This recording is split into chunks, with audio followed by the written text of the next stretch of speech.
Some stories you hear, they just don't make sense. Like, how does one person walk into a bank and walk out with a loan for a car they don't own? Now, imagine someone doing that, but with entire countries. Imagine a woman who could stroll into an embassy, flash a smile, tell a story, and walk out with thousands of dollars. This isn't a movie plot. This is the real-life story of a woman who turned trust into her personal currency and nearly cashed it in for one of Nairobi's most famous buildings. She was a ghost who haunted the hallways of power, from the dusty streets of Gulu, Uganda, all the way to the polished floors of banks in Zurich, Switzerland.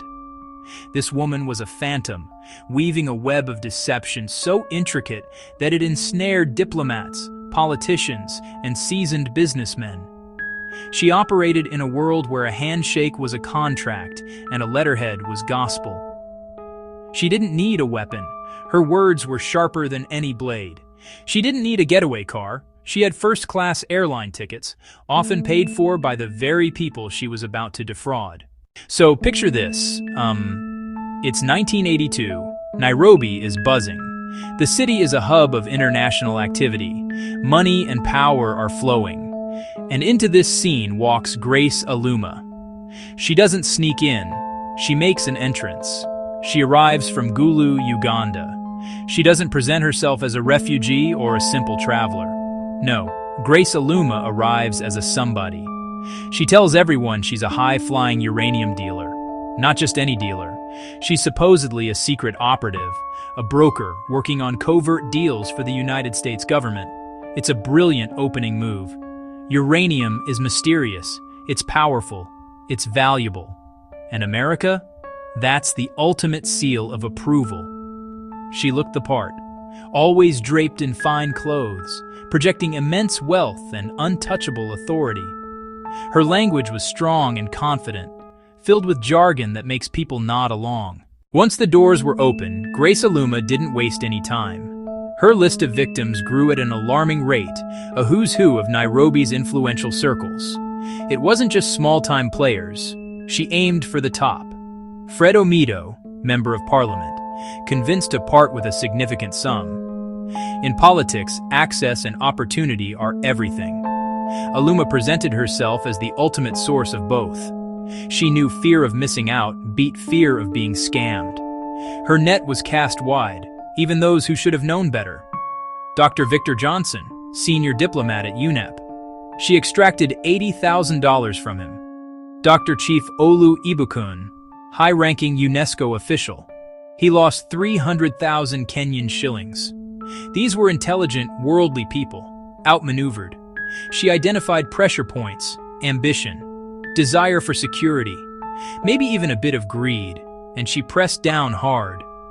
The damage wasn't limited to wealthy individuals. A contractor, Mr. Seth, 200,000 shillings.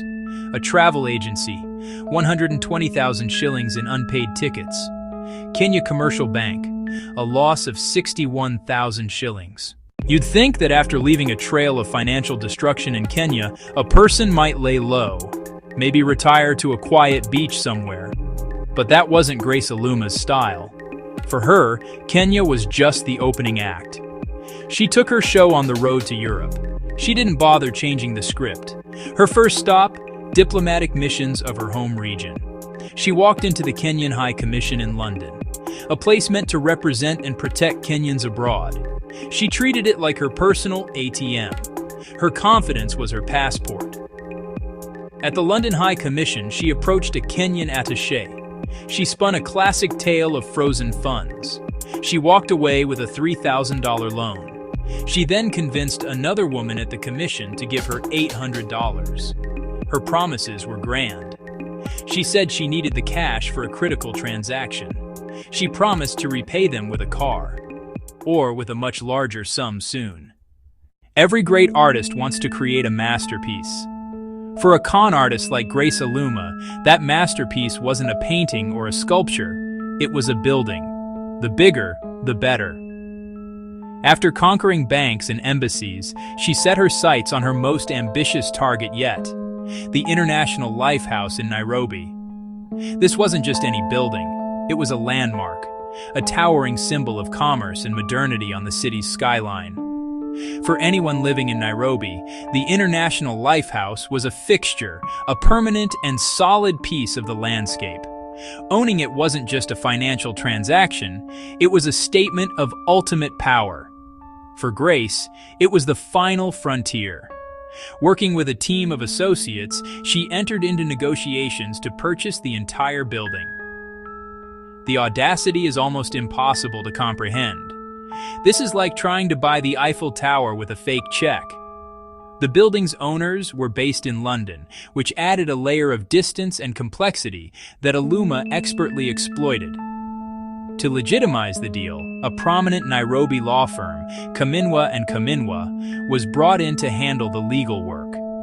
A representative from her side, a man named Mr. Bena Luda, was even dispatched to London to finalize the negotiations. The deal was moving forward. It was actually happening. The plan was diabolical in its brilliance. The goal wasn't just to acquire the building through fraudulent means. With Grace Aluma locked in a German jail, her legal team in disarray, the deal to buy International Lifehouse collapsed.